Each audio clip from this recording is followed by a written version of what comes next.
Hello and welcome back to another video. Today we're going to go through my August reading wrap up.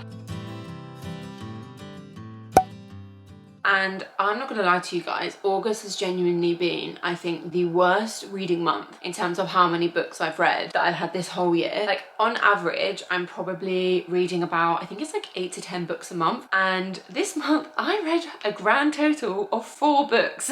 So it's been not that great. Like, I've been in a massive reading slump and I don't really know why. There is one book that I read at the beginning of this month and I genuinely think it has put me in such a slump, and then mix that in with the fact that I'm feeling really overwhelmed and life just feels like it's not even like life is really busy, it's just I'm feeling overwhelmed with life at the moment and I'm feeling disorganized and a bit like, what is going on? So yeah, it's not been a great reading month in terms of how many books I've read. I have read 4, like read and finished 4. I'm currently reading 1. I DNF'd 1. So I feel like, you know, there's more to it than just, oh, I only read 4. But we're gonna go through it all anyway. I literally basically read the whole month on my Kindle, so I don't really have any physical copies of any of these books. But as usual, I'm gonna go over my reading list chronologically and we'll explain what I rated the books, how I found all of the books and whatnot. So the first book that I actually completed in August is Diabound by Sable Sorensen. And that is the book that put me in a massive reading slump. I read it in like 2 days. I started it like right at the end of August. This coffee is so hot. Right. So yeah, I started the book at the end of July and I finished it on the 1st of August. But this book is genuinely like the best book I think I have read the entire year. Like, honestly, since I stopped reading it, I haven't stopped thinking about it. Like, it was just so good. It really, you know, the feeling that Fourth Wing gives you, and it's like really exciting, and it felt like that for me, which is why I just loved it so much. And unfortunately it is going to be a series, but the second book isn't out yet. But I think if the second book was out, I would have been like off to a great start for the month, because it was just amazing and I really need the second book. Basically, I don't want to talk about this book too much because I have talked about it so much on this channel already and I don't want to bore you. But if you haven't watched any of my other videos, this book is genuinely like a 6-star read for me, and I really don't say that very often. Like, I feel like I've gotten into this really bad habit of like, oh my god, that book was amazing, 5 stars. But like, genuinely, this book is like more than 5 stars. Like, it was just amazing in terms of like the characters, the world building, the excitement, the feeling that I got when reading it. I would say if you haven't read this book though, don't read the blurb, because I think the blurb actually has like some spoilers in it. So I would just like go into it blind. But yeah, we had like wolves, we have like bonding to animals, we have like an academy college, like war college, and I just love that kind of setting. Like, I think that is my favorite fantasy setting, and the plot twists in this were actually insane. And I love a plot twist. Like, I'm not very good at guessing plot twists, so most of the time, like, I'm not gonna know what's gonna come. So I was very happy with all of the plot twists and things like that. So yeah, this was, I rated it 5 stars, but I would have rated it so much more because it was just incredible. Like, my favorite book that I've read this month. But then obviously, because I read such an amazing book, it then meant that the next book that I read did not live up to the same expectation. And unfortunately, I read Slaying the Vampire Conqueror by Carissa Broadbent, which is one of the novellas in the Crowns of Nyaxia series, like, universe. And I had really high hopes going into this book because I loved the other novella in the series, which is Six Scorched Roses. I thought that was like a 10 out of 10, like, absolutely adored it. Again, like, I just loved it so much. Unfortunately, Slaying the Vampire Conqueror, it didn't give me the same vibe. And I think that was because I read Diabound. Basically, Diabound has set the tone for the entire month. And I blame that book for why my reading month was so bad, because that book was so good. Nothing felt the same after. But yeah, Slaying the Vampire Conqueror, it was good, don't get me wrong. I liked the characters in it. It felt a little bit different. We had like an assassin and we had a vampire, but the assassin wasn't just like a human assassin. She was a little bit different, which I really appreciated and I really liked, because a lot of the time when you have like fantasy books, it's like human and, I don't know, like a fae, or human and a vampire, and they're usually just like some boring human. Not that the characters are boring, but like, you know, they're just like a standard human. They don't really have anything interesting.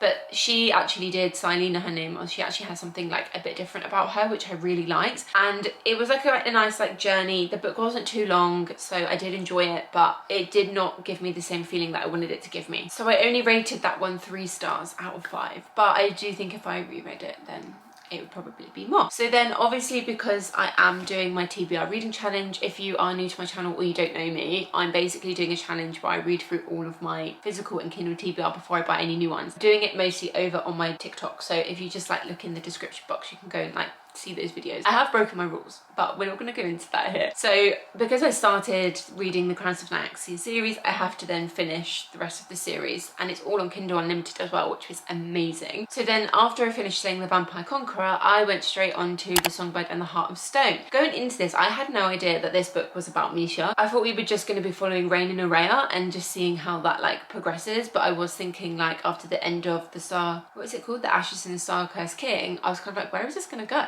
So I was really happy that we got like another character's story and a bit more like different direction than the other book, if that makes sense. But that being said, again, I was in a slump, so I did not enjoy this as much as I think I would have if I wasn't slumping. The book was really good. I can't really remember anything about it, I'm gonna be honest. Like, it did feel a little bit long. Maybe it was a little bit slow as well, and that's why I couldn't really like get into it. And to be honest, I did feel the same about The Fallen and The Kiss of Dusk, which is the last book that's out in that series at the moment. So that's like the duology. I didn't know this about the Crimes of Nyxia series, but there's like different duologies. So that duology is now finished. It's called The Shadowborn Duet. I actually did do a reading vlog, so you can go and watch that. It's not up yet. It is going to be up in the next couple of weeks. I'm still kind of like figuring out where I'm putting my videos. So when that comes out, you can watch that and see like my thoughts and my feelings as I'm reading the book. But it will be no surprise to you when I'm in a slump. So yeah, I don't know. I think I would have enjoyed these books a lot more if I wasn't in a slump, because they were really good books. Like, don't get me wrong, like I hope this isn't putting you off reading the series, because it's a really incredible series and Carissa is a brilliant writer. But I think because I was in a slump and I was feeling overwhelmed, I just could not get into it. And you know when you're just not in the mood to like sit down and binge, and I think that series is a good series to sit down and binge. So yeah, it was just not it for me. I decided to rate The Songbird and the Heart of Stone 4 stars because obviously, as I said, I did really enjoy it. It had nothing to do with the book. And then for The Fallen and The Kiss of Dusk, I actually decided not to rate it. And that is because of my slump. I felt like I wouldn't be able to give it a fair rating because the book was really good and I just wasn't in the mood for it, I think. And I probably should have just put the series aside to read something else. But I already know it's going to be something that I'm going to reread. So I'm like, it's fine, I will rate it when I reread it. So yeah, there's that one. And basically that is all the books that I finished this month. And it was basically just all fantasy, which is quite nice. I've had a really fantasy heavy month. So after I read The Fallen and The Kiss of Dusk, or like I think I was like near the end of it, I wanted to pick up another book because I needed to like reinvigorate myself. And I went to the bookshops with Alex and he gave me like a selection of books and I picked one out of the selection. And the one that I picked was Lessons in Magic and Disaster by Charlie Jane Anders. As you can see, I didn't get very far in, and this is the book that I chose to DNF because I couldn't get into it. Like, I think this book starts really slow and I don't understand what the storyline is.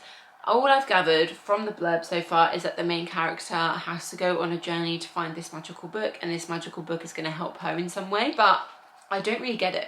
Like, reading it, I'm like, I don't understand where this is going. And also, it was in the fantasy section, but I wouldn't say this is a fantasy book. I'd say this is more of like a fiction book with a fantasy element of magic. And I just don't really feel like it should be in the fantasy section because this does not feel like a fantasy book to me at all. So I did decide to soft DNF this book. I don't want to put it down forever. I do want to pick it up at another time, but right now is not the time for this book. So I DNF this, I just put it to the side and I'm going to pick it up later. So on the same shopping trip, which is where I broke my book bind ban, I also picked up 2 more books, and one of the other books that I picked up is Bonded by Thorns, and this is by Elizabeth Helen. And this I'm really enjoying. So as you can see, I'm very near the end. So by the end of this month, because it is Saturday the 30th, tomorrow is the 31st, so by the end of August I will have finished this book because I'm probably going to finish this today. And I'm really enjoying this book. Like, do you know what? When I was reading it,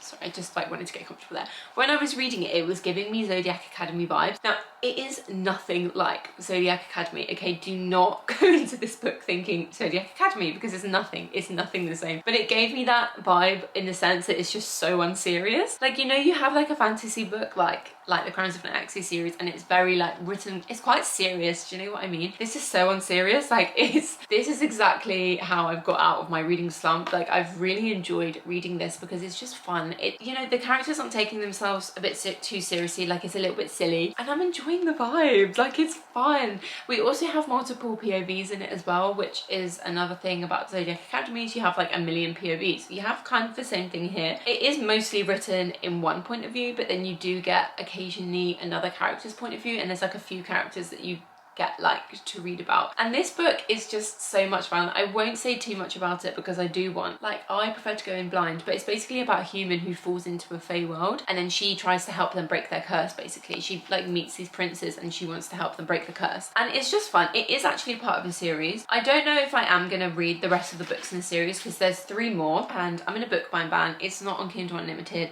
and I'm not loving it that much that I'm gonna break my bookbind ban for it, if you know what I mean. But it's just a fun, easy read, and I know a couple of people on my TikTok have been saying that they've got this on their TBR, and I would go read it. Like, it's fun, and it's what I needed to get out of my slump. So there you have it, a very short and sweet version of a reading wrap up this month because there hasn't been that many books to go over. But I hope you guys have had a better reading month than me. Let me know in the comments what your favourite book that you read this month was. I think for me, my favourite book that I read is Diabound, obviously. Like, why did I even feel the need to point that out? But yeah, let me know what your favourite book was, and I hope to see you in the next video. Bye!